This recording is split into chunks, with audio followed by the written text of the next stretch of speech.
Isaac आ और उनके बच्चों की कहानी। आकाश में लाल सूर्यास्त। इसहाक आ तब बुढ़ापे के बोझ से थके हुए थे। आंखों की रोशनी धुंधली हो गई है, फिर भी उनका दिल अल्लाह के जिक्र से भरा हुआ है। उन्होंने दोनों हाथ उठाकर प्रार्थना की, हे अल्लाह, अर फरमे वे लोगों को तुम्हारे रास्ते पर बुला सके। कुछ दूरी पर खड़े थे उनके दो बेटे ईसाऊ और याकूब। ईसाऊ के हाथ में धनुष था। कुछ दूरी पर खड़े थे उनके दो बेटे ईसाऊ और याकूब। ईसाऊ के हाथ में धनुष था, वह अभी अभी जंगल से शिकार करके आया था, और याकूब शांत थे, सफेद पोशाक में बैठे अल्लाह का नाम जप रहे थे। इसहाक उनकी ओर देखकर धीरे से मुस्कुराते हुए कहा, तुम दोनों ही मेरे दिल के टुकड़े हो, लेकिन याद रखो, असली ताकत शिकार में नहीं, असली महिमा धैर्य में है।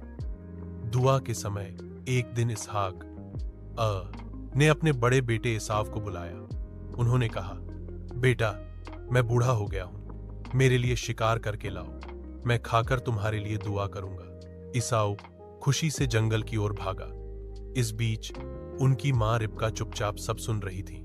उनके दिल में पहले से ही यह एहसास था कि अल्लाह याकूब को चुनेंगे।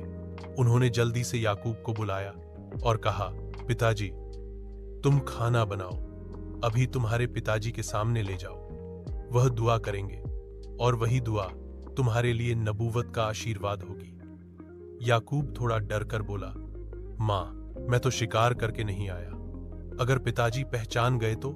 रिबका ने उसके सिर पर हाथ रखकर कहा, डरो मत बाबा, अल्लाह की इच्छा पूरी होगी ही, तुम बस जाओ।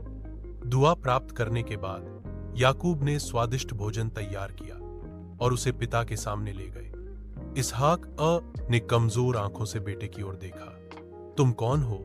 उन्होंने सवाल किया। याकूब ने नरम आवाज में जवाब दिया, मैं आपका बेटा हूं। इसहाक अब्रुक खाना खाकर खुश हुए, फिर हाथ उठाकर दुआ की, हे अल्लाह, तुम मेरे इस संतान को बरकत दो, उसे नबूवत के प्रकाश से भर दो, उसकी वंशधारा हो हिदायत की वाहक। दुआ खत्म होते ही लगा जैसे आसमान से रहमत का नूर उतर आया। याकूब का अंतर प्रकाश से भर गया। ईसाऊ का गुस्सा 4 समय बाद ईसाव शिकार लेकर लौटा। उसने खाना तैयार करके अपने पिता के सामने पेश किया। हे पिता, मैं आपके लिए शिकार लाया हूं, दुआ करें। इसहाक हैरान होकर बोले, क्या? मैंने तो पहले ही दुआ कर दी है।